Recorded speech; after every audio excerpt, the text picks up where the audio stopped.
Hello students, this session we are going to learn factorization. The factorization is nothing but expressing any number as the product of two or more number is called factorization. So இதான் factorization. So factorization அப்படின்னா ஒன்றுமே இல்லை, very simple concept தான் factorization. So first நம்ம ஒரு number consider பண்ணிக்கலாம். So number வந்து 12, சரியா? ஸோ அந்த 12 நம்பரோட ஃபேக்டர்ஸ் நம்ம கண்டுபிடிக்கணும். ஸோ எப்படி கண்டுபிடிக்கிறது?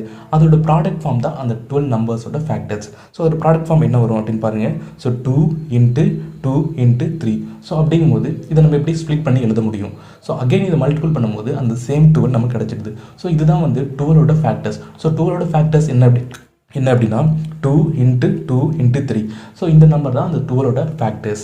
ஓகேவா? ஸோ இதுதான் வந்து ஜென்ரல் ஃபேக்டரைசேஷன். ஓகே, நெக்ஸ்ட் நம்ம இந்த டாப்பிக்கில் என்ன லேர்ன் பண்ண போகிறோம் அப்படின்னா ஃபேக்டரைசேஷன் ஆஃப் அல்ஜிப்ரிக் எக்ஸ்பிரஷன். இந்த அல்ஜிப்ரிக் எக்ஸ்பிரஷனை எப்படி நம்ம ஃபேக்டரைசேஷன் பண்ணுறது அப்படிங்கிறத நம்ம லேர்ன் பண்ண போகிறோம். ஓகே, கவனிங்க. How will you factorize an algebraic expression? Okay, yes, expressing an algebraic expression as the product of two or more expression is called factorization. So very simple. என்ன சொல்லியிருக்காங்க அப்படின்னா expressing an algebraic expression as the product of. So அதே மாதிரி அந்த கொடுத்துருக்கிற algebraic எக்ஸ்பிரஷனை அதோட ப்ராடக்டில் 2 or more அந்த ஃபார்ம் ஆஃப் ப்ராடக்டில் எழுதும்போது அதுதான் நம்ம algebraic எக்ஸ்பிரஷனோட ஃபேக்டரைசேஷன் சொல்கிறோம். ஓகேவா? ஸோ இதுதான் ஃபார் எக்ஸாம்பிள் இப்போ கொடுத்துருக்காங்க, நல்லா கவனிங்க.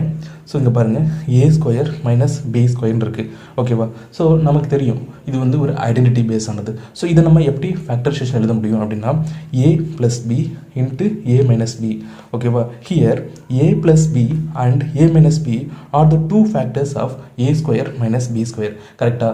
ஸோ இது வந்து கொடுத்துட்டு எக்ஸ்பிரஷன் a² - b² அப்படிங்கிற எக்ஸ்பிரஷனை நம்ம எப்படி ஃபேக்டரைஸ் பண்ணுறது அப்படின்னா, ஸோ நம்ம வந்து ஒரு சில ஐடென்டிட்டிஸ் யூஸ் பண்ணியும் நம்ம ஃபேக்டரைஸ் பண்ண முடியும். ஸோ அதையும் நம்ம இதில் லேர்ன் பண்ண போகிறோம். சரியா?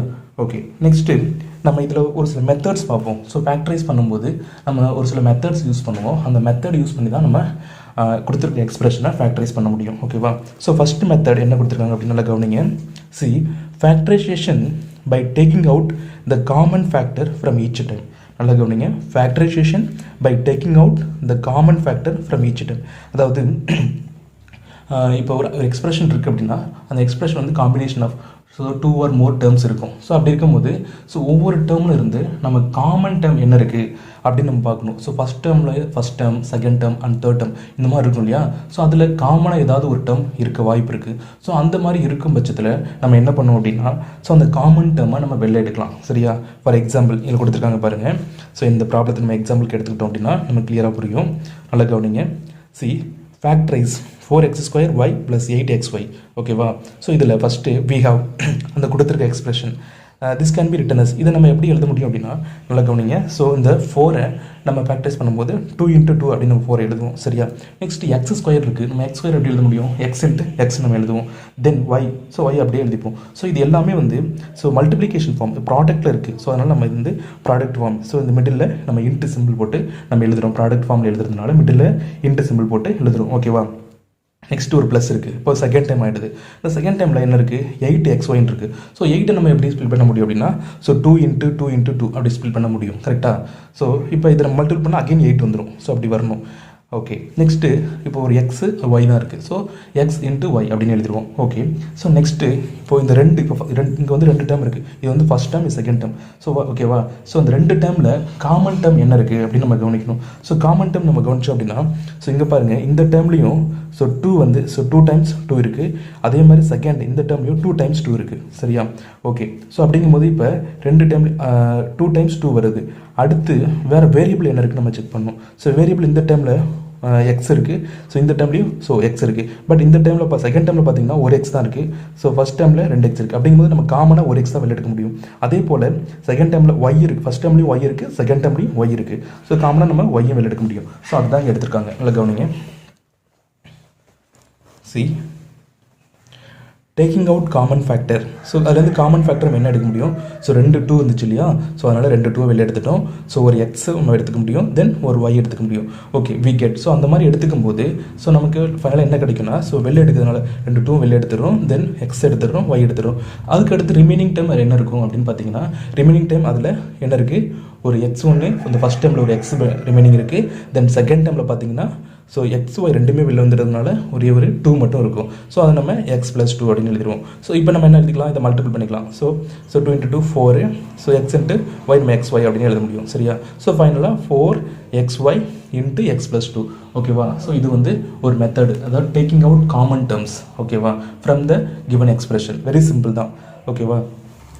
நெக்ஸ்ட்டு இன்னொரு மெத்தட் பார்த்தீங்கன்னா factorisation by taking out common binomial factor from each term. இப்போ ஒரு காமன் பைனாமியல் ஃபேக்டரை வெளில எடுக்கும். அதாவது ரெண்டு எக்ஸ்பிரஷன், அது ரெண்டு டேர்மை ஸோ நம்ம கவனிச்சு அதிலிருந்து காமனாக பைனாமியல் எப்படி வெளில எடுக்கிறது, ஸோ பைனாமியல் வெளில எடுத்து எப்படி இதை ஃபேக்டரைஸ் பண்ணுறது அப்படிங்கிறது தான் ஸோ இந்த factorisation by taking out common binomial factor from each term. So இதில் வந்து நம்ம எக்ஸசைஸ் ப்ராப்ளம் போடும்போது இதை நான் உங்களுக்கு எக்ஸ்பிளைன் பண்ணுறேன். ஓகேவா? ஸோ அதே போல் அடுத்த மெத்தட் பார்த்தீங்கன்னா factorisation by grouping. So some group பண்ணி நம்ம வந்து ஃபேக்டரைஸ் பண்ண முடியும். சரியா? இப்போ வந்து டேர்ம்ஸ் வந்து ஹியர் அண்ட் தேர் இருக்கும். சரியா? ஸோ ஹியர் அண்ட் தேர் இருக்கிற டேர்ம்ஸை நம்ம வந்து சேம் வேரியபிள் உள்ள டேர்மை நம்ம குரூப்பிங் ஃபஸ்ட்டு பண்ணணும். ஸோ குரூப்பிங் பண்ணிவிட்டு அதுக்கப்புறம் நம்ம ஃபேக்டரைஸ் பண்ணணும். ஸோ இதையும் வந்து நம்ம எக்ஸசைஸில் ப்ராப்ளம் போடும்போது நம்ம கற்றுக்கலாம். ஓகேவா? Next factorisation using identities. அவ்வளோதான். ஸோ ஃபேக்டரைசேஷன் யூஸிங் ஐடென்டிட்டிஸ்னால் நம்ம ப்ரீவியஸ் எக்ஸசைஸில் பார்த்தோம் அந்த ஐடென்டிட்டிஸ் எப்படி யூஸ் பண்ணுறது, ஐடென்டிட்டிஸ் யூஸ் பண்ணி எப்படி ப்ராப்ளம் போடுறது அப்படின்னு. ஸோ அதே ஐடென்டிட்டிஸ் யூஸ் பண்ணி எப்படி ஃபேக்டரைஸ் பண்ணுறது அப்படின்னு நம்ம இதில் பார்க்கலாம். ஸோ ஓகேவா? ஜென்ரலாக இதான் வந்து common method. So how to factorise. So இந்த மாதிரி மெத்தட் யூஸ் பண்ணி நம்ம ஃபேக்டரைஸ் பண்ண முடியும். ஓகே ஸ்டூடெண்ட்ஸ், இப்போ நம்ம எக்ஸசைஸ் 3.4 உள்ள ஃபஸ்ட்டு ப்ராப்ளம் பார்க்கலாம். ஃபஸ்ட்டு ப்ராப்ளம் என்ன கொடுத்துருக்காங்க நல்லா கவனிங்க. Factorise the following by taking out common factor. சரியா? ஸோ இதில் வந்து சப்டிவிஷன் 10 சப்டிவிஷன் கொடுத்துருக்காங்க. ஓகே, ஸோ இதில் வந்து ஒவ்வொரு எக்ஸ்பிரஷன்லேருந்து காமன் டேர்ம் நம்ம வெளில எடுத்து ஃபேக்டரைஸ் பண்ணணும். சரியா? ஸோ அந்த பேசிஸ், அந்த ஃபஸ்ட்டு மெத்தட் நான் சொன்னேன் இல்லையா, ஃபேக்டரைஸ் பண்ணுறதுல காமன் டேர்ம் வெளில எடுத்து எப்படி நம்ம ஃபேக்டரைஸ் பண்ணுறது அப்படின்னு. ஸோ அந்த மெத்தடை யூஸ் பண்ணி தான் இதில் உள்ள சப்டிவிஷன் எல்லாமே நம்ம ஒர்க் அவுட் பண்ண போகிறோம். ஓகேவா? ஓகே, இப்போ நம்ம ஃபஸ்ட்டு சப்டிவிஷன் எப்படி போடுறது அப்படின்னு நம்ம பார்க்கலாம். சி என்ன கொஸ்டின் கொடுத்துருக்காங்களா கவனிங்க. 18xy மைனஸ் 12yz எப்படி இருக்குது. 18xy மைனஸ் 12yz இந்த எக்ஸ்பிரஷனை இப்போ நம்ம ஃபேக்டரைஸ் பண்ணோம். எப்படி? Taking out common terms. ஒரு காமன் டேர்ம் வெளில எடுத்து நம்ம ஃபேக்டரைஸ் பண்ணணும். ஃபஸ்ட்டு நம்ம இந்த 18 and 12 இதை வந்து நம்ம எப்படின்னா அந்த ப்ராடக்ட் ஃபார்மில் எழுதலாம். ஸோ சரியா? ஸோ ப்ராடக்ட் ஃபார்மில் எழுதும்போது என்ன வரும் நமக்கு? ஸோ 18 நம்ம எப்படி எழுத முடியும்? 2 × 3 × 3. ஸோ நம்ம 18 இப்படி எழுதலாம். ஸோ அகெயின் மல்டிபிள் பண்ணும்போது நமக்கு 18 கிடச்சிடும். 2 × 3 6 and 6 × 3 18. Okay, then X into Y அந்த டைமை இந்த அந்த மல்டிப்ளிகேஷன் ஃபார்மில் எக்ஸ் இன்ட்டு ஒய் அப்படின்னு எழுதிக்கலாம். தென் மைனஸ் சிம்பிள் அப்படியே போட்டுருங்க. அடுத்து இங்கே 12 இருக்கு இல்லையா? ஸோ 12 வந்து நம்ம ஸ்ப்ளிட் பண்ணி எழுதும் போது 2 × 2 × 3. சரியா? இது வந்து ப்ரைம் ஃபேக்டரைசேஷன் மெத்தட் யூஸ் பண்ணி நீங்கள் பண்ணலாம். ஓகே, ஸோ இப்போது பண்ணும்போது நமக்கு என்ன கிடைக்குது? 2 × 2 × 3. தென் லாஸ்ட்டாக என்ன இருக்குது? ஒரு ஒய் இருக்குது அண்ட் தென் இசட் இருக்குது. ஸோ ஒய் இன்ட்டு இசட் அப்படின்னு நம்ம எழுதிக்கிறோம். இப்போது நமக்கு இப்போ 2 டேர்ம் இருக்குது. சரியா? இது வந்து ஃபஸ்ட் டேர்ம், இது செகண்ட் டேர்ம். இதுலேருந்து காமன் இங்கே பாருங்கள், டேக்கிங் அவுட் காமன் டேர்ம்ஸ். ஓகேவா? ஸோ இதுலேருந்து காமன் டேர்மை நம்ம வெளில எடுக்க போகிறோம். வெளில எடுத்து இதை ஃபேக்டரைஸ் பண்ண போகிறோம். ஓகே, ஸோ நல்லா கவனிங்க. இதுலேருந்து நம்ம காமன் டேர்ம் என்ன எடுக்க முடியும்? இதில் ஒரு 2 இருக்குது, அது மாதிரி இதுலேயும் ஒரு 2 இருக்குது. அடுத்து இதில் பார்த்தீங்கன்னா 2 வந்து இதில் 1 தான் இருக்குது. பட் 3 பாருங்கள். ஸோ 3 வந்து இதில் 1 இருக்குது. ஸோ இதுலேயும் 1 இருக்குது. ஸோ ஒரு 2 எடுக்க முடியும், தென் ஒரு 3 எடுக்க முடியும். அண்ட் தென் ஸோ இதில் வந்து எக்ஸ் ஒய் இருக்குது, இதில் ஒய் இசட் இருக்குது. ஸோ இதில் காமனாக பார்த்தீங்கன்னா 2 டேர்முக்கும் காமனாக ஒய் தான் இருக்குது. ஓகேவா? அப்படிங்கும்போது இந்த ஒய் நம்ம வெளில எடுத்துடலாம். ஸோ வெளில எடுக்கும்போது நமக்கு என்ன கிடைக்கும்? 2 × 3 × ஒய். ஸோ இதுலேருந்து நம்ம 2 3 ஒய் வெளில எடுக்கும்போது ஸோ ரிமைனிங் டேர்ம் என்ன இருக்கும் அப்படின்னா, கவனிங்க, இங்கேருந்து ஒரு 3 இருக்குது, தென் என்ன இருக்குது? ஒரு எக்ஸ் இருக்குது. ஸோ 3யும் எக்ஸும் மட்டும் இந்த ஃபஸ்ட்டு டேர்மில் ரிமைனிங் இருக்குது. அதே போல் செகண்ட் டேர்மில் ரிமைனிங் என்ன இருக்குதுன்னு பார்த்தீங்கன்னா ஒரு 2 இருக்குது, தென் இசட் இருக்குது. ஸோ 2வும் இசட்டும் ஸோ நம்ம ரிமைனிங் டேர்மாக இருக்குது, அதை எழுதிடுவோம். ஓகே, ஸோ ஃபைனலாக இப்போ என்ன எழுதுவோம்? 2 × 3 6. ஓகேவா? தென் ஒய் இருக்கிறதுனால 6y × 3x மைனஸ் 2z. அவ்வளோதான். இதுதான் இதோட ஃபேக்டர்ஸ். கொடுத்த எக்ஸ்பிரஷனோட ஃபேக்டர்ஸ் என்ன அப்படின்னா 6y, 3x மைனஸ் 2z. புரியுதா? இதுதான் வந்து காமன் டேர்மை வெளில எடுத்து ஃபேக்டரைஸ் பண்ணுறது. ஸோ இப்போ சப்டிவிஷன் 2 பாருங்கள். சப்டிவிஷன் 2 என்ன கொடுத்துருக்காங்க? 9x⁵ y⁵ plus 6x⁵ y⁵ minus 18x⁵ y okay, இதிலிருந்து நம்ம காமன் டேர்ம் வெளில எடுக்கணும். ஃபஸ்ட்டு நம்ம கொடுத்துருக்க இந்த நம்பர் டேர்மை நம்ம ஸ்ப்ளிட் பண்ணிக்கலாம், ப்ராடக்ட் ஃபார்மில் எழுதிக்கலாம். ஸோ 3 நம்ம எப்படி எழுதுவோம், 3 இன்ட்டு 3 சாரி 9 எப்படி எழுதுவோம், 3 இன்ட்டு 3. தென் ஸோ இப்போ x பவர் 5 அப்படின்னு வச்சுக்கலாம். தென் y பவர் 3 அப்படியே இருக்கட்டும். தென் இப்போது 6 இருக்கு இல்லையா, 6 எப்படி எழுதுவோம், 3 இன்ட்டு 2 ஆர் 2 இன்ட்டு 3ன்னு எழுதுவோம். நெக்ஸ்ட்டு x பவர் 3 அப்படியே வச்சுக்கோங்க, y பவர் 2 அப்படியே வச்சுக்கோங்க. நெக்ஸ்ட்டு லாஸ்ட் என்ன நம்பர் இருக்குது, 18 இருக்குது. ஸோ 18 நம்ம வந்து ஃபேக்டரைஸ் பண்ணும்போது என்ன வருதுன்னா 2 இன்ட்டு 3 இன்ட்டு 3. ஓகேவா? ஸோ இதை மல்டிபிள் பண்ணால் அகைன் 18 வந்துடும். கரெக்ட். தென் லாஸ்ட்டாக எக்ஸ் ஸ்கொயர் ஒய் இருக்குது. ஓகே, இப்போ நெக்ஸ்ட் ஸ்டெப் என்ன, இப்போ நம்பர் எல்லாத்தையும் நம்ம ஸ்ப்ளிட் பண்ணிட்டோம். நெக்ஸ்ட் ஸ்டெப் நம்ம காமன் டேர்ம் வெளில எடுக்க போகிறோம். சரியா? ஸோ இதுலேருந்து காமன் டேர்ம் பார்த்தீங்க அப்படின்னா, ஸோ ஃபஸ்ட்டு இதில் காமன் டேர்ம் 3 இருக்குது, செகண்ட்லேயும் 3 இருக்குது, அண்ட் தேர்ட் டேர்ம்லேயும் 3 இருக்குது. ஸோ 3 நம்ம காமனாக வெளில எடுத்துடலாம். ஓகே, ஒரு 3 மட்டும் காமனாக வெளில எடுக்க முடியும். அடுத்து வேரியபிள் பார்க்கணும். ஸோ வேரியபிளில் இங்கே எக்ஸ் பவர் 5 இருக்குது, இங்கே இதில் பார்த்தீங்கன்னா எக்ஸ் பவர் 3 இருக்குது, இதில் எக்ஸ் பவர் 2 இருக்குது. ஸோ இப்போ பார்த்தீங்கன்னா X power 5, x power 3, x power 2 இருக்குது. இதில் லீஸ்ட் பவர் எது இருக்கோ அதை நம்ம வெளில எடுக்க முடியும். கரெக்டாக? ஸோ அந்த highest power x power 5, x power 3, x power 2ங்கிறதுல லீஸ்ட் பவர் எது? ஸோ லீஸ்ட் பவர்னால் இந்த எக்ஸ் பவர் 2 தான். ஸோ அந்த எக்ஸ் பவர் 2 நம்மளால் வெளில எடுக்க முடியும். ஸோ அப்படி தான் நீங்கள் ஞாபகத்தில் வச்சுக்கணும். சரியா? வெளில எடுக்கும்போது லீஸ்ட் பவர். ஸோ மூணுத்துலேயுமே எக்ஸ் இருக்குது. ஓகே, நெக்ஸ்ட் நம்ம என்ன பண்ணணும், பவர் செக் பண்ணணும். ஸோ பவரில் லீஸ்ட் பவர் எது இருக்கோ அதை நம்ம வெளில எழுதலாம். சரியா? ஓகே, ஸோ இப்போ நம்ம வந்து இதுலேருந்து இப்போ எக்ஸ் பவர் 2 வெளில எடுத்துருக்கோம். ஓகேவா? ஸோ எடுத்ததுக்கப்புறம் நெக்ஸ்ட்டு எது காமன் டேர்ம் இருக்குது, ஒய். இந்த ஃபஸ்ட் டேர்ம்லேயும் ஒய் இருக்குது, செகண்ட் டேர்ம்லேயும் ஒய் இருக்குது, தேர்ட் டேர்ம்லேயும் ஒய் இருக்குது. ஓகே, தென் பவரை நம்ம பார்க்கணும் இல்லையா? ஸோ பவரை பார்க்கும்போது பவரில் என்ன சொன்னேன், லீஸ்ட் டைம் தான் வெளில எடுக்க முடியும். பவரில் ஃபஸ்ட்டு வந்து ஒய் பவர் 3 இருக்குது, செகண்ட் ஒய் பவர் 2 இருக்குது, தேர்ட் ஒய் மட்டும்தான் இருக்குது. ஸோ அப்படிங்கும்போது நம்ம ஒய் மட்டும்தான் வெளில எடுக்க முடியும். ஸோ இதுலேருந்து நம்ம ஒய் எடுத்துடலாம். எடுத்துகிட்டு இப்போ நம்ம ரிமைனிங் டேர்மை செக் பண்ணணும். ஸோ ரிமைனிங் டேர்ம் நம்ம செக் பண்ணும்போது என்ன வரும்னுங்களா கவனிங்க.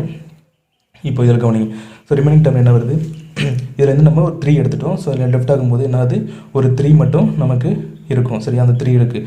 அடுத்து இந்த எக்ஸ் பவர் 5லேருந்து நம்ம என்னத்தை வெளில எடுத்தோம், எக்ஸ் பவர் 2 வெளில எடுத்துட்டோம். ஸோ எக்ஸ் பவர் 2 வெளில எடுத்துட்டோம் அப்படின்னா ரிமைனிங் எவ்வளோ இருக்கும், எக்ஸ் பவர் 3 இருக்கும். கரெக்டாக? ஏன்னா இப்போ இதிலேருந்து இந்த எக்ஸ் பவர் 5லேருந்து நம்ம என்ன எடுத்துருக்கோம், எக்ஸ் பவர் 2. ஏன்னா காமனாக எடுத்தது X power 2. So X power 2 எடுத்துட்டோம்னா ரிமைனிங் என்ன இருக்கும் அப்படின்னா நமக்கு எக்ஸ் பவர் 3 இருக்கும். கரெக்டாக? ஸோ எக்ஸ் பவர் 3 போட்டுங்க. அடுத்து இந்த ஒய் பவர் 3லேருந்து நம்ம காமனாக ஒய் மட்டும் எடுத்துருக்கோம். ஸோ ஒய்யை மட்டும் எடுத்துட்டோம் அப்படின்னா ரிமைனிங் எவ்வளோ இருக்கும், ஸோ ஒய் பவர் 2 இருக்கும். ஸோ டோட்டலாக இங்கே பாருங்கள் ஒய் பவர் 3 அப்படின்றது இல்லையா? ஸோ ஒய் பவர் 3 அப்படிங்கிறது நம்ம எழுதும் ஒய் இன்ட்டு ஒய்னு எழுதுவோம். ஓகேவா? ஸோ இதிலிருந்து நம்ம ஒன்லி ஒய் மட்டும்தான் எடுத்துருக்கோம். ஸோ ஒரு ஒய் நம்ம வெளில எடுத்துட்டோம். அப்படிங்கும்போது ரிமைனிங் பார்த்தீங்கன்னா ஒய் இன்ட்டு ஒய்னு வரும். ஸோ ஒய் இன்ட்டு ஒய் நம்ம எப்படி எழுதுவோம், ஒய் பவர் 2ன்னு எழுதுவோம். ஸோ அதுதான் இங்கே நம்ம வெளில எடுத்துருக்கோம், ஒய் பவர் 2. உங்களுக்கு சரி, உங்களுக்கு புரியறதுக்காக சொல்கிறேன். ஓகேவா? நெக்ஸ்ட்டு ப்ளஸ் இதில் பாருங்கள், இதில் நம்ம ஒரு 3 வெளில எடுத்துட்டோம், பட் 2 இங்கே இருக்குது. ஸோ 2 அப்படி எழுதிக்கோங்க. தென் இங்கே எக்ஸ் பவர் 3 இருக்குது, பட் நம்ம என்னத்தை வெளில எடுத்தோம், எக்ஸ் பவர் 2 வெளில எடுத்துட்டோம். ஸோ 2 வெளில எடுத்துட்டோம் அப்படிங்கும்போது இங்கே ரிமைனிங் எவ்வளோ இருக்கும், ஸோ டோட்டலாக 3x. அந்த 3xல் 2xை வெளில எடுத்துட்டோம் அப்படின்னா ரிமைனிங்கே ஒரு எக்ஸ் மட்டும் இருக்கும். ஸோ அந்த எக்ஸ் மட்டும் எழுதிக்கலாம். ஓகேவா? தென் லாஸ்ட்டாக இங்கே ஒய் பவர் 2 இருக்குது. சரியா? அந்த ஒய் பவர் 2ல் நம்ம எதை வெளில எடுத்தோம், ஒய் மட்டும். இங்கே பாருங்கள், இந்த ஒய் மட்டும் தான் வெளில எடுத்திருக்கோம். அண்ட் ரிமைனிங் என்ன இருக்கும், ஸோ 2 ஒயில் ஒரு ஒய் வெளில எடுத்துட்டோம், ரிமைனிங் ஒரு ஒய் இருக்கும் இல்லையா? ஸோ அந்த ஒய் மட்டும் இங்கே எழுதிக்கணும். ஓகே, நெக்ஸ்ட்டு ஃபைனலாக பாருங்கள் என்ன இருக்குது, -2 × 3. இதுலேருந்து நம்ம ஒரு 3 × 3 இருக்குது. இதுலேருந்து ஒரு 3 நம்ம வெளில எடுத்துட்டோம். ஓகே, தென் நம்ம எக்ஸ் ஸ்கொயரையும் எடுத்துட்டோம். தென் லாஸ்ட்டாக அந்த ஒய்யும் வெளில எடுத்துட்டோம். இதுலேருந்து எக்ஸ் ஸ்கொயரும் வெளில போயிடுச்சு, ஒய்யும் வெளில போயிடுச்சு, தென் ஒரு 3 வெளில போயிடுச்சு. அப்படிங்கும்போது இங்கே ரிமைனிங் என்ன இருக்குன்னா ஒரு 2 × 3 மட்டும்தான் இருக்கும். ஸோ 2 × 3 6. ஸோ அந்த 6 மட்டும்தான் இங்கே ரிமைனிங் இருக்குது. ஸோ இதுதான் இதோட ஃபேக்டரைஸ்டு நம்பர். ஓகேவா? இதுதான் ஃபேக்டர்ஸ். ஸோ கொடுத்த எக்ஸ்பிரஷனோட ஃபேக்டர்ஸ் இந்த எழுதிக்கோங்க. ஓகேவா? So 3x² y, then 3x power 3 plus y power 2 plus 2xy - 6. So இதுதான் வந்து கொடுத்த அந்த எக்ஸ்பிரஷனோட factors. Okay, so next subdivision 3. So இதில் உள்ள ரிமைனிங் சப்டிவிஷன் எல்லாமே இந்த காமன் டேர்ம்ஸ் வெளில எடுக்கிற மாதிரி தான் இருக்கும். ஸோ ஓகே, சம்டைம்ஸ் அந்த பைனாமியல் டேர்ம் வெளில எடுக்கிற மாதிரி இருக்கும். ஸோ பைனாமியல் அப்படின்னா எக்ஸ்பிரஷனில் 2 டேர்ம்ஸ் இருந்தால் அது பைனாமியல் சொல்லுவோம். ஓகே, ஸோ இதில் பாருங்கள். ஸோ நெக்ஸ்ட்டு சப்டிவிஷன் 3 கவனிங்க. x into b - 2c plus y into b - 2c இந்த மாதிரி இருக்கு இல்லையா? x into b - 2c plus y into b - 2c. So இப்போ இதில் காமன் டேர்ம் என்ன இருக்குன்னு பாருங்கள். ஸோ 2 எக்ஸ்பிரஷன் தனித்தனியாக கொடுத்தது வந்து ஃபஸ்ட் எக்ஸ்பிரஷன், இது செகண்ட் எக்ஸ்பிரஷன். நம்ம அப்படி எடுத்துக்கணும். அப்படி எடுத்துக்கும் போது இதில் காமன் டேர்ம் b - 2c இருக்குது. அதே மாதிரி செகண்ட் எக்ஸ்பிரஷன்லையும் காமன் டேர்ம் b - 2c இருக்குது. ஓகேவா? அப்படிங்கும்போது நம்ம என்ன பண்ணலாம், இந்த b மைனஸ் டூ சியை காமனாக வெளில எடுத்துடலாம். ஸோ இந்த b மைனஸ் டூ சி வெளில எடுத்ததுக்கப்புறம் இந்த ஃபஸ்ட்டில் நம்ம என்ன லெஃப்ட் ஆகும்னா இந்த எக்ஸ் மட்டும் விட்டு போகும். ஸோ அந்த எக்ஸ் இங்கே போட்டுப்போம். தென் செகண்டில் இந்த எக்ஸ்பிரஷனில் எது நமக்கு மிஸ் ஆகும்னா இந்த y மட்டும் நமக்கு லெஃப்ட் ஆகும். ஸோ அதை இங்கே எழுதிக்கலாம். ஸோ எக்ஸ் இங்கே ப்ளஸ் இருக்கிறதுனால எக்ஸ் ப்ளஸ் ஒய், அவ்வளோதான். காமன் டேர்ம் வெளில எடுத்து இது வந்து அதாவது ரெண்டுத்துலேயும் வந்து பைனாமியல் டேர்மை வெளில எடுத்து நம்ம ஃபேக்டரைஸ் பண்ணுறோம். அதான். ஸோ ஃபஸ்ட்டில் நம்ம வந்து ஒரு மோனோமியல் டேர்ம் வெளில எடுத்து ஃபேக்டரைஸ் பண்ணோம். இதில் வந்து பைனாமியல் டேர்மை வெளில எடுத்து ஃபேக்டரைஸ் பண்ணுறோம். ஸோ அதான் வந்து இந்த ப்ரீவியஸ் ப்ராப்ளத்துக்கும் இப்போ உள்ள ப்ராப்ளத்துக்கும் டிஃப்ரெண்ட். ஓகேவா?